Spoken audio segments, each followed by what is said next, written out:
You haven't eaten in 3 days. Your ribs press against your skin like a warning. And there, steaming in the cold air, lies a lion, freshly killed, still warm, still yours for the taking. Your hands move toward it, then stop. Something inside you refuses. Not fear, not logic.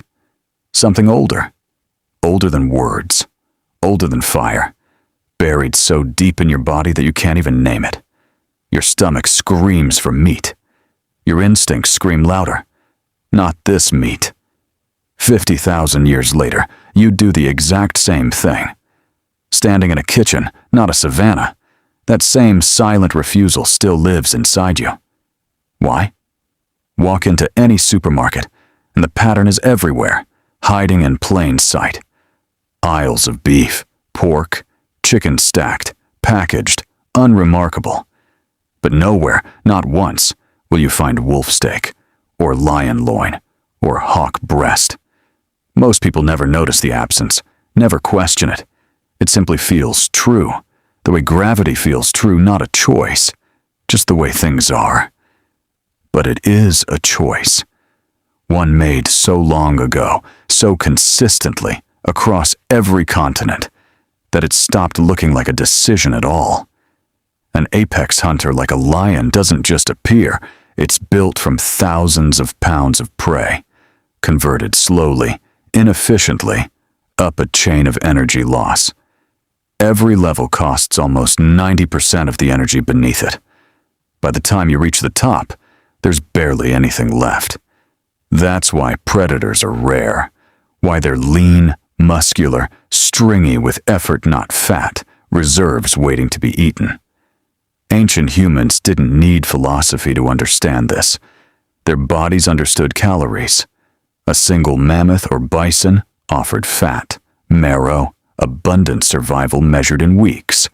A lion offered danger, scarcity, and barely enough energy to justify the fight. The math was brutal, and early humans who read it correctly lived longer. But the danger wasn't only about energy. It was about what predators carried inside them.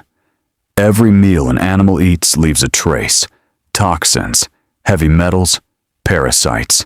And those traces don't disappear. They accumulate, concentrating as they move up the food chain. A grazing herbivore holds a little. A predator, feeding on hundreds of those herbivores across its lifetime, holds far more. Biologists call it bioaccumulation. Ancient humans likely just called it sickness. Predator flesh also carried something else: proximity. The same parasites, the same pathogens capable of jumping between apex species, sat closer to human biology than anything grazing in a field.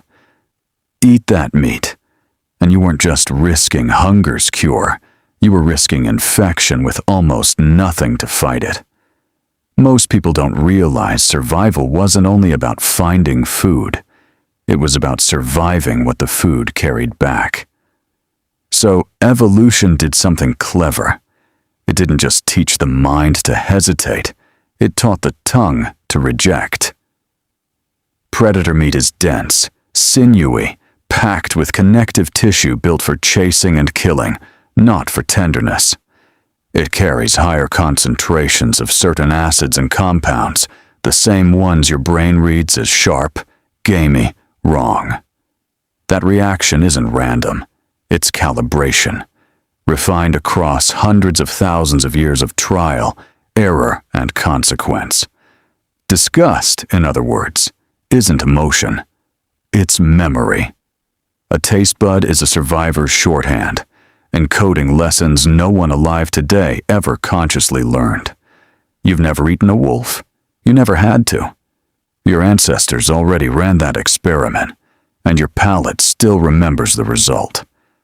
And here's where it gets stranger. This wasn't one culture's rule, passed down and copied. Across continents, oceans, and thousands of years of separation societies that never met, never traded, never shared a single word of language arrived at the same conclusion. Predator meat, avoided. Herbivore meat, embraced. From ancient hunter-gatherer bands to early agricultural civilizations, the pattern repeats with almost eerie consistency. That's not coincidence. That's convergence biology and instinct arriving at identical answers, independently, again and again. When separate corners of humanity keep reaching the same conclusion without ever comparing notes, it stops looking like culture. It starts looking like code, which means that plate in front of you tonight was never entirely your decision.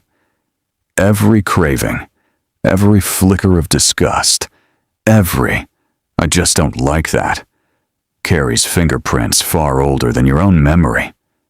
Personal taste, it turns out, is rarely personal. It's inherited risk assessment, quietly running in the background, disguised as preference.